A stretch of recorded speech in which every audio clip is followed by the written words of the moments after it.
नमस्कार। चलिए आज विज्ञान के बहुत ही बुनियादी लेकिन दिलचस्प सवाल को समझते हैं। क्या हमारे आसपास के पदार्थ वाकई में शुद्ध हैं? ये एक ऐसा शब्द है शुद्ध जिसे हम रोजमर्रा की जिंदगी में खूब इस्तेमाल करते हैं, पर विज्ञान की दुनिया में इसका मतलब कुछ और ही है। तो चलिए साथ मिलकर इस सवाल की तह तक जाते हैं। देखते हैं कि जो चीजें हमें रोज दिखती हैं, विज्ञान उन्हें किस नजर से दिखता है।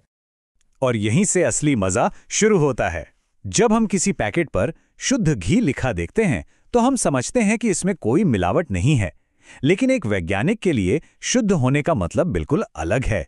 तो फिर इस हिसाब से क्या दूध शुद्ध है?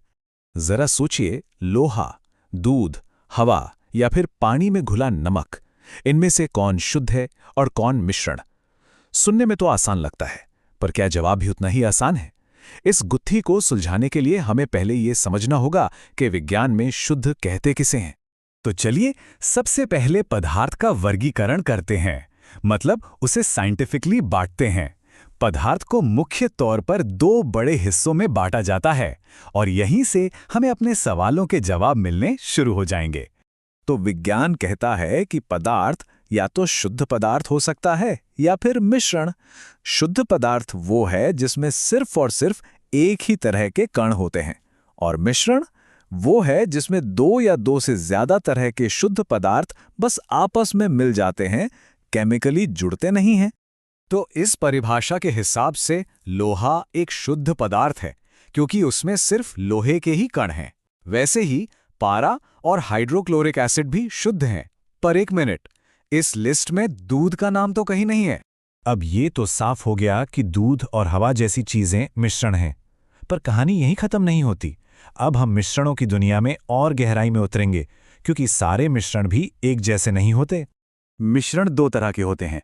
एक समांगी या होमोजीनियस, जिसमें चीजें इतनी अच्छी तरह घुल मिल जाती हैं कि आप उनके हिस्सों को अलग अलग नहीं देख सकते, जैसे हवा या सोडा वाटर। और दूसरे होते हैं विषमांगी या हेट्रोजीनियस, जिनमें आप घटकों को आसानी से अलग अलग देख सकते हैं, जैसे पानी में मिली मिट्टी।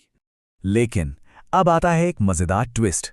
कुछ मिश्रण ऐसे भी होते हैं जो देखने में तो बिल्कुल समांगी लगते हैं, पर असल में होते विषमांगी हैं। और इसका सबसे बेहतरीन उदाहरण है दूध। तो इन मिश्रणों के बीच का असली फर्क छिपा है इनके कणों के साइज में। विलयन जैसे नमक का पानी, इसके कण इतने छोटे होते हैं कि दिखते ही नहीं। निलंबन जैसे गंदा पानी, इसके कण बड़े होते हैं और नीचे बैठ जाते हैं। और फिर आते हैं कोलॉइड जैसे दूध, इसके कण बीच के साइज के होते हैं, ये नीचे नहीं बैठते और एक खास इफेक्ट दिखाते हैं जिसे टिंडल इफेक्ट कहते हैं। मतलब ये रोशनी को फैला देते हैं, बिल्कुल वैसे ही जैसे धुंध में गाड़ी की हेडलाइट की रोशनी फैल जाती है। तो भाई, अगर हमारे आसपास की ज्यादातर चीजें मिश्रण हैं, तो वैज्ञानिकों के पास उन्हें अलग करने के कुछ तरीके भी तो होंगे। चलिए एक केमिस्ट के टूलकिट में झांक क्या देखते हैं।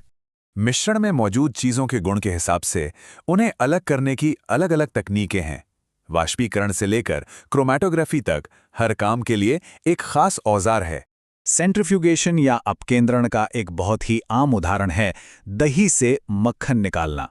जब दही को तेजी से घुमाया जाता है तो घनत्व यानी डेंसिटी के फर्क की वजह से हल्का मक्खन ऊपर तैरने लगता है और भारी छाछ नीचे रह जाती है।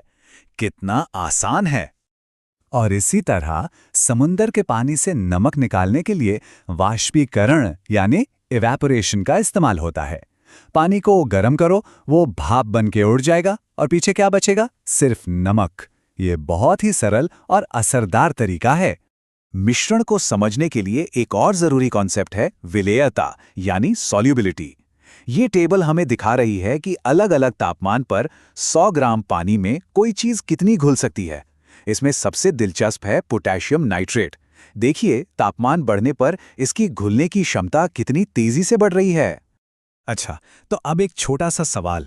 इस डेटा को देखकर बताइए कि 31-13 केल्विन तापमान पर 50 ग्राम पानी में पोटेशियम नाइट्रेट का संतृप्त विलयन मतलब सैचुरेटेड सॉल्यूशन बनाने के लिए कितने ग्राम पोटेशियम नाइट्रेट चाहिए होगा? और सही जवाब है 31 ग्राम। कैसे? अरे भाई, सीधा सा हिसाब है। अगर 100 ग्राम पानी में 62 ग्राम घुलता है तो 50 ग्राम यानी आधे पानी में उसका आधा यानी 31 ग्राम ही घुलेगा। है ना आसान? तो इस तरह की बातें हमें मिश्रण को बेहतर समझने में मदद करती हैं। लेकिन चलिए अब अपनी खोज को पूरा करने के लिए वापस शुद्ध पदार्थों की दुनिया में चलते हैं। हमने देखा कि मिश्रण कई तरह के होते हैं, लेकिन शुद्ध पदार्थ भी दो तरह के होते हैं। तत्व यानी एलिमेंट पदार्थ का सबसे बुनियादी रूप है, जिसमें सिर्फ एक ही तरह के परमाणु होते हैं, जैसे सोडियम या चांदी। और यौगिक यानी कंपाउंड तब बनते हैं जब दो या उससे ज्यादा तत्व एक फिक्स्ड रेशियो में केमिकली जुड़ जाते हैं, जैसे कि पानी या कार्बन डाइऑक्साइड। ठीक है, तो अब तक जो भी कुछ हमने समझा है उसको परखने का वक्त आ गया है। चलिए कुछ आम चीजों को इन 3 कैटेगरी में बांटने की कोशिश करते हैं। तो देखिए, सोडियम और चांदी हैं तत्व, कैल्शियम कार्बोनेट और मीथेन है यौगिक, और चीनी का घोल, मिट्टी, हवा और हमारा खून भी, ये सब हैं मिश्रण। अब तस्वीर बिल्कुल साफ हो रही है। तो घूम फिर कर हम वापस आ गए अपने उसी पहले सवाल पर। इस सारी जानकारी को जानने के बाद अब हम इसका जवाब देने के लिए पूरी तरह से तैयार हैं। तो वैज्ञानिक नजरिए से इसका सीधा सा जवाब है ज्यादातर नहीं। हमारे चारों ओर की लगभग हर चीज, हवा जिससे हम सांस लेते हैं, पानी जो हम पीते हैं, खाना जो हम खाते हैं, ये सब असल में मिश्रण हैं। शुद्ध पदार्थ प्रकृति में काफी कम मिलते हैं।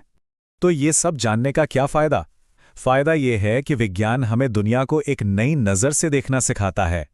तो अगली बार जब घर में चाय बनेगी तो शायद उसे देखने का नजरिया ही बदल जाए कि पानी विलायक है, चीनी विलेय है, चाय एक विलयन बन चुकी है और छन्ने के बाद बची पत्तियां अवशेष हैं।